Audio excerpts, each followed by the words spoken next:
আমি আতরের কেরামতিটাই জানি। টাচ না করে আপনার শরীরেও আমি আতর মাখায় দিছি। আসি স্যার। সামিক ভাই কি হয়েছে? ভাবি, কিছুক্ষণ আগে আমার স্ত্রী আতরের তীব্র গন্ধ সহ্য করতে না পেরে আমার উপর ছুরি হাতে আক্রমণ করেছিল। আসসালামু আলাইকুম স্যার। ওয়ালাইকুম আসসালাম। স্যার দেখছেন তো, এই 10টা দিনের মধ্যে প্রমাণ পেয়ে গেছেন না? এখন তাহলে আমার একটা লকার দেন স্যার। আগামী 20 দিন দুবার করে আপনার আমি আতর লাগাই দেব না। আপনার ভাগ্য খুলে যাবে, স্ত্রীর কোল জুড়ে সন্তান আসবে না। এই যে আতরওয়ালা, কি যেন নাম তোমার?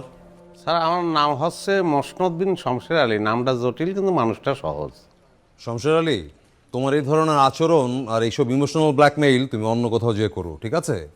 আর তোমার কত বড় স্পর্ধা, তুমি আমার বন্ধুর পারমিশন না নিয়ে ওর গায়ে তুমি আতর মেখে দিয়েছো এবং এটা নিয়ে এতদিন মজা নিয়েছো, আবার এখন এসছো তুমি লকার চাইতে। হাউ ডেয়ার ইউ আর! স্যার সে আপনার বন্ধু তো সেটা তো জানতাম না, কিন্তু স্যার আমার তো ওই এক আতরের কেরামতি ছাড়া অন্য কিছু গুণ নেই। আমি তো আর কিছুই করিনি। তোমার এসব বুঝলো কি? তুমি অন্য কোথাও যেয়ে দেখিও, আমাদের সামনে না, ওকে? এই যে শোনেন, আমার এই বন্ধু অনেক বড় একজন সাইকোথেরাপিস্ট। এসব হিপনোটিজম ওর কাছে ডাল ভাত। এসব চালিয়াতি গেলে চলবে না, প্লিজ যান, চলে যান। ওই স্যার হিপোটিজম সেটা কি? আপনি আমার সঙ্গে যেটা করেছেন তার থেকে এক কাঠি বেশি। ও চাইলে আপনাকে ঘুম পাড়িয়ে দিতে পারে। তাই নাকি? কি করছেন? স্যার তাহলে তো খুব ভালো হয়। একটু ঘুম পাড়ায় দেন দিনই আমার। এই আতরের চিন্তায় কতকাল যে ঘুমোতে পারতেছি নে। ছেলেরা তো বললেন আর হয়ে গেল, এত সহজ নাকি? সব কিছু একটা প্রস্তুতি আছে তো। আচ্ছা তুই থাম, এক কাজ করো শমশের আলী, তুমি সোফাটায় বসে পড়ো, আমি তোমাকে এক্ষুনি ঘুম পাড়িয়ে দেখাচ্ছি। বসো। কি করছে? আমি বসে থাকবো, আপনি ঘুম পাড়ায় দেবেন? তুমি এই লকেটটার দিকে তাকাও, লকেটটার দিকে এক দৃষ্টিতে তাকিয়ে থাকো, তোমার ঘুম চলে আসবে। স্যার একটা প্রশ্ন আমার, মানে আমার এই একটা চোখ তো নষ্ট, মানে এক চোখ দিয়ে যদি ফলো করি তাহলে কি ঘুম অর্ধেক হবে? বেশি কথা বলবে না, যা বলছি তুমি তাই ফলো করো। তোমার ওই এক চোখ দিয়েই এই লকেটটার দিকে মনোযোগ দিয়ে তাকিয়ে থাকো, আস্তে আস্তে তোমার ঘুম চলে আসবে। পুরো ঘুম? পুরো ঘুম।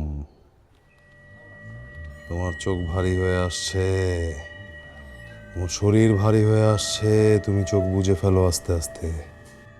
ক্লান্ত তুমি, ঘুমিয়ে পড়ছো, চোখটা আস্তে আস্তে বুজে ফেলো, ঘুমিয়ে যাও, ঘুমিয়ে যাও, ঘুমাও, ঘুমাও, ঘুমিয়ে যাও।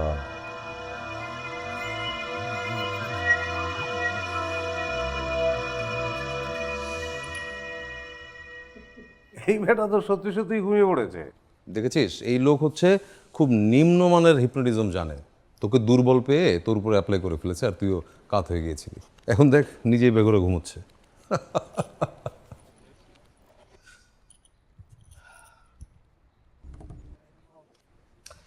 উঠাই, এই যে এই যে উঠো, হ্যাঁ উঠো, অনেক ঘুমিয়েছো, উঠে পড়ো।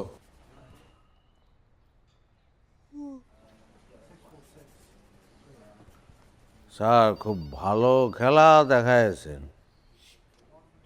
আমি ঘুমের মধ্যে ডুবে গেছিলাম জানেন। অনেকদিন আমার শান্তির ঘুম হয় না।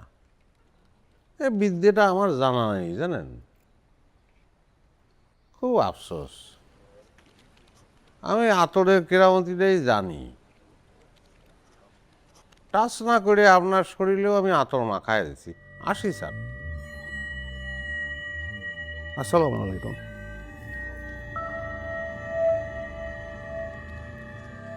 এবারে কি বলে গেল? তোকেও আতর মাখিয়ে দিয়েছে মানে? তুই ওই আতরের মধ্যে আছিস। এ লোক তো নিজেই বেঘরে ঘুমোচ্ছিল, আমাকে আতর লাগাবে কখন?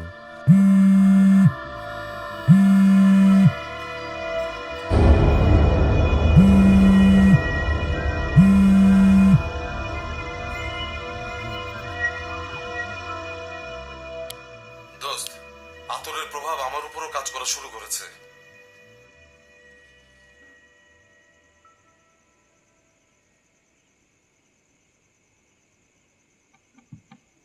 সানি ভাই কি হয়েছে? ভাবি, কিছুক্ষণ আগে আমার স্ত্রী আতরের তীব্র গন্ধ সহ্য করতে না পেরে আমার উপর ছুরি হাতে আক্রমণ করেছিল। ওই আতরওয়ালা কোনো এক ফাঁকে নিশ্চয়ই আমার শরীরে আতর লাগিয়েছে। হয় আমি পাগল হয়ে গেছি, না হয় ওই আতরে নিশ্চয় কোনো কেরামতি আছে ভাবি।